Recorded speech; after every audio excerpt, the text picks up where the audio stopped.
Welcome back to Firebox Print Studio. Now you've seen the kind of impression we can get when we print by hand, but in this video I'm going to show you how to use a printing press. In the world of printmaking there are a lot of different printing presses available, but probably the most common throughout most studios is the etching press or intaglio press, which we have here. Now as much as I'd love to have an Albion press or lithographic press, even a proofing press, I don't have the space in the studio or the structural support under my floorboards to accommodate that kind of equipment. And look, for the most part, I can cover most printmaking mediums with this old etching press here, although I don't think I'll be putting a lithographic stone through there anytime soon. The etching press's design hasn't changed in hundreds of years. It's essentially two large metal rollers, one on top, one below, a bed plate, which is sandwiched in between the two rollers. Then there's a structural frame that supports both your rollers, your driving mechanism, and also your pressure adjusting screws. In the majority of etching presses you'll find there's a large flywheel here which will normally attach either directly to the bottom roller, which drives the bed plate through the press, or sometimes it's offset and it's geared to make it a little bit easier for you. In this particular press it's driven by an electric motor, so it's just operated by a flick of a switch. Now the bed plate is driven through the press by the rotation of the bottom roller. The top roller is what actually exerts our pressure, and the pressure screws are what actually exerts the pressure down onto the top roller, and we can vary our pressure by what depth we set the screws at.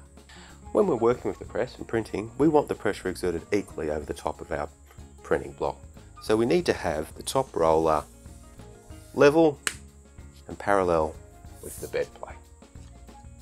Now to set our pressure we actually turn these pressure screws, and because we have to do them individually it's easy enough to get out of whack.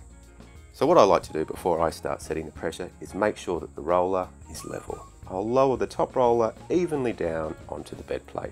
You can feel when the roller comes in contact with the bed plate as the tension in the pressure screws tends to go slack as the weight is taken up by the roller. Once the roller is sitting level on the bed plate, we need to raise the roller in order to fit our printing block, paper and printing felts between the roller and the bed plate. When we raise the roller we need to do this evenly, as we want to maintain the level position of the roller. Turn the pressure screws simultaneously, or if your press is too large for this, turn one side at a time in increments that are easy to mimic on the opposing side. Now to set the pressure of the press, I position the printing block uninked. I'll cover it with some paper, and then I'll position runners, which are thin strips of material that are the same thickness as your printing block. Now put the runners alongside the printing block, and these actually help distribute the pressure a little.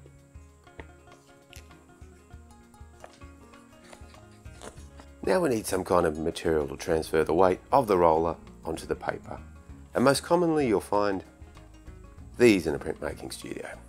This is an etching felt. Felts are normally used for intaglio printing. Because of the malleable nature, they can force the paper into all the recesses of the printing block.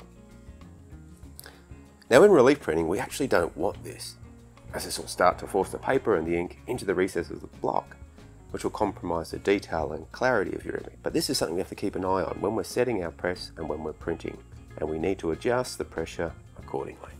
I'll position the press bed so that the top roller is over the felt in the blocks, then I'll evenly lower the top roller down onto the felts. I'll stop when I feel the roller's weight being taken up by the felts. This feels just like before when the pressure screws go a little bit slack. I'll then adjust the screws slightly until I feel the tension return to the pressure screws, and this will give me my basic pressure from where to start. Now you may have to make small adjustments depending on the prints that come off, but I find this is a pretty good starting place. Take your fully inked block and position it on the bed plate so that the felts will cover it entirely. Now whilst you're keeping your paper elevated off the ink block, line up the paper with the registration tabs in one corner, and line up the trailing edge of the paper with the corresponding tab. Lay the paper down over the ink block. Position the felts down over the top of the ink block. Now, before you operate the press, please make sure that everybody's clear of the bed plate and the rollers. I've actually met a printer who lost half of their hand to one of these beads. You also want to make sure there's no tools left on the surface of the bed plate, and also make sure there's no one standing at the ends where the bed plate is travelling to. because even though these bed plates have stoppers attached to them, they have actually been known to fall out and cause a whole lot of damage. Make sure the top roller passes over the entire block, continuing to the end of the felts. Now it's not necessary, and you don't actually want to continue off the felts or to the absolute end of the bed plate, just to the end of the felts. You'll find in most cases one pass through the press is more than enough to get a good impression, but it does pay to check your print before you take it all the way off the registration board. So what I like to do is just anchor one edge of the paper down and then gently fold back the opposing edge and just have a quick look at the impression to see if the ink's transferred nice and full onto the paper. I'll then lay that side back down and then check the other side.